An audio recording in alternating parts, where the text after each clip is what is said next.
Representative Gottheimer. Thank you so much, Chairwoman Slotkin. You can never be Jersey heavy enough. So we will recruit more Jersey to the committee. And I appreciate you recognizing me and for organizing this very important hearing. And thanks to each of the witnesses for being here and for the work you do to help counter this serious threat. I also want to take a moment to acknowledge and mourn the tragic, senseless attacks on our fellow citizens in recent days, including last week's mass shooting in Atlanta, in which 8 people were killed, including 6 Asian women, against a backdrop of rising hate targeting the Asian American and Pacific Islander community in recent months and years. We also grieve for the victims of another attack just this Monday, as you know, in Colorado, that tragically took 10 lives, including an officer with the Boulder Police Department. We must do everything we can to better protect all Americans from such horrific violence. As you know, the Proud Boys, a despicable group which I have called on our government to consider designating as terrorists, are being charged with conspiracy for their role in the January 6th attack on the United States Capitol. The Justice Department is also said to be considering sedition charges against members of the Oath Keepers, another dangerous militia group, which was heavily involved in the attack on the Capitol.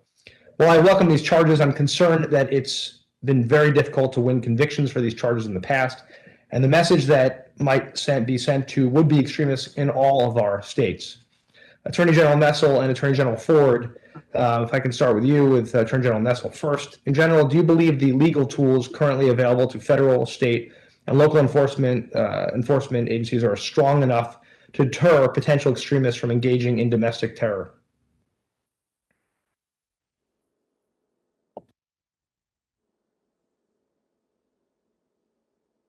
Attorney General Nessel?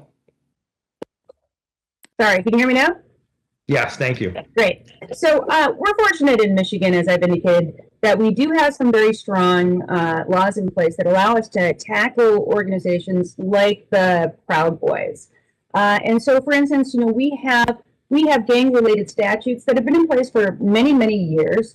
And in Michigan, for instance, you know, criteria to be considered a gang so that you can, in the event that we're charging that a gang provides the motive, means, or opportunity to commit whatever the underlying felony is, our criteria is 5 or more people, not a nonprofit organization, a common name, sign, or symbol, leadership structure, defined membership criteria.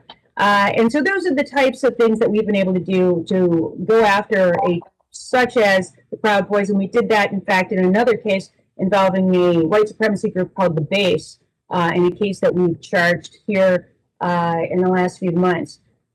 So we do have these types of statutes in place. They've worked for years, and you know, traditionally they've been used against street gangs, and these have been the kinds of laws that have been upheld on First Amendment related challenges. Do you need to have something similar to this at the federal level? I would indicate I believe so. I would submit that I think that it is important, and that it is a useful tool, and it's a tool that you don't currently have. So I think that along with, and I would suggest to you, a proposed piece of legislation from 2019 by your colleague Adam Schiff, the Confronting the Threat of Domestic Terrorism Act, would probably be a good place to start.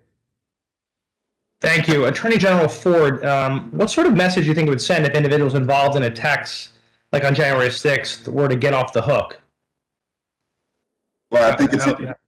Thank you so much, Representative Gottheimer, Aaron Ford, for the record. I think the message would be clear that it's condoned. It has no repercussion. There's no consequence.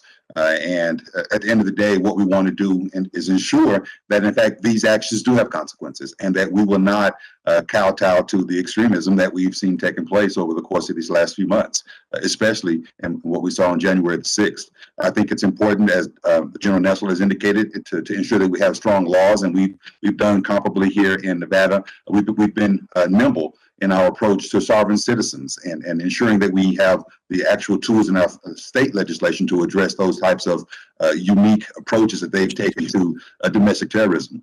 And I think at the end of the day, what we need to be doing at the federal level through your actions and otherwise is to ensure that those who engage in these actions know that there are absolutely consequences, and that those consequences will be dire.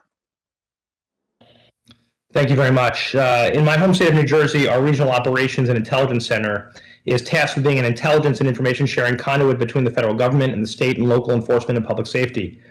I guess I'll ask Attorney General Chisholm, based on your experience with your state fusion centers, how can DHS and its intelligence arm better support the investigative work that you, your prosecutors, and law enforcement partners do? Well, thank you very much, Representative. I would say that we do a very good job of acting upon tactical information, things that are actually unfolding. I'm sorry. Yeah, we do a good job of acting on tactical information. I think that at sort of the strategic information level is where there tends to be a little bit of a breakdown. And then that's where it does tend to become a one-way street. Information flows up and rarely flows back down. I believe that by expanding the capacity both at the sort of the major urban center, but also expanding it into the rural areas, it would facilitate that communication better. Thank you, Thank you. I yield back. Mr. Thank you. Gottheimer.